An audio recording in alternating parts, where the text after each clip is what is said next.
দুর্গাপুজোকে কেন্দ্র করে বিভিন্ন জায়গায় সেবামূলক কাজ চলছে। তারই অঙ্গ হিসাবে বস্ত্রদান কর্মসূচিতে প্রায় প্রত্যেকে সামিল। নিজ নিজ এলাকায় জনগণের মধ্যে সে বার্তা পৌঁছে দেওয়ার চেষ্টা করছেন। প্রত্যেক বিধায়ক মন্ত্রীরা সেই কর্মসূচিতে সামিল।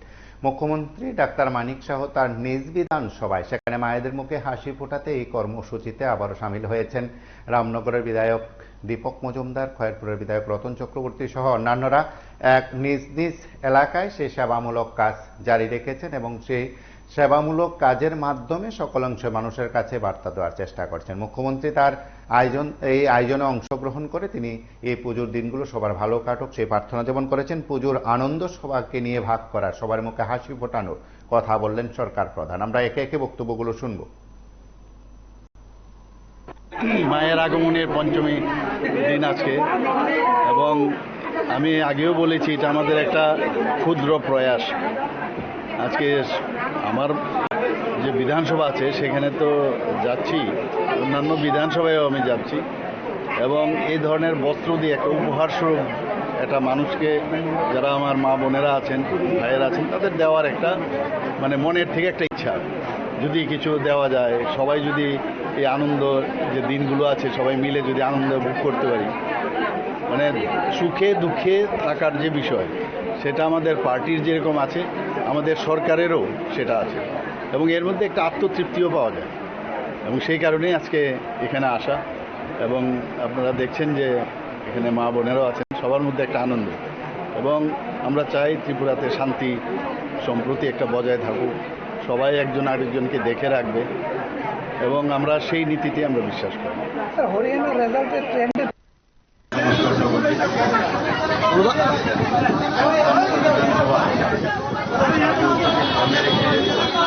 প্রতিটি ওয়ার্ডে এলাকায় যারা মা বোনদের কাছে নতুন বস্ত্র দেওয়া দেওয়া কর্মসূচি তার অঙ্গীকারে আসছে। পরিমিলন অন্তর্গত ওয়ার্ডে আমাদের মাননীয় ব্যবস্থাপনায় আমরা বস্ত্র দান বা বস্ত্র উপকরণ করে দিচ্ছি। আমরা এই বিধানসভায় প্রায় ৫,০০০ ঘরে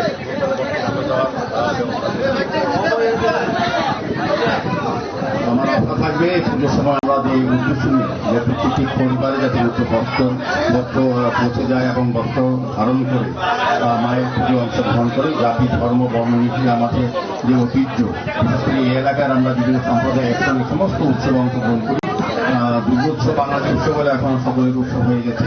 আজকের এই মুহূর্ত অনুষ্ঠানে আমাদের মধ্যে উপস্থিত আছেন আমাদের মাননীয় কর্পোরেটর মহোদয়, আমাদের মাননীয় কর্পোরেটর ডক্টর মোহাম্মদ রায় মহোদয়, মাননীয় প্রাক্তন কর্পোরেটর ডালিয়া খান্না মহোদয়া, আমাদের রামকৃষ্ণ সারদা মিশনের পরম পূজনীয় অধ্যক্ষ শ্রী শিবানন্দ মহারাজজি সহ এই এলাকার বুথের যিনি সভাপতি মুন্না বিশ্বাস, কমল দাস সহ, এবং আমাদের যারা কার্যকর্তা বিশেষ করে প্রাঙ্কুর সাহা সহ অন্যান্য যারা আছেন উপস্থিত, আমি সকলকে ধন্যবাদ জানাই। আমার আশা থাকবে শারদীয় উৎসবে আমরা সবাই আনন্দ উৎসবে মুখরিত হব, মন প্রাণ দিয়ে আমরা উৎসবকে আমরা গ্রহণ করবো। এখানে কোনো রকম যাতে আইন শৃঙ্খলা অবনতি হয় সতর্ক থাকবেন। একটা চক্রান্ত চলছে আমাদের রাজ্যে, যে সুন্দর একটা শান্তি বাতাবরণ তৈরি হয়েছিল 2018 সরকার আসার পর থেকে, এটাকে বিনষ্ট করার জন্য কিছু কিছু লোক চক্রান্ত করছে, সরকারকে হেয়া প্রতিরোধ করছে, দল কি করছে সার্বিকভাবে উন্নয়নকে অস্তব্ধ করার একটা প্রক্রিয়া শুরু করেছে।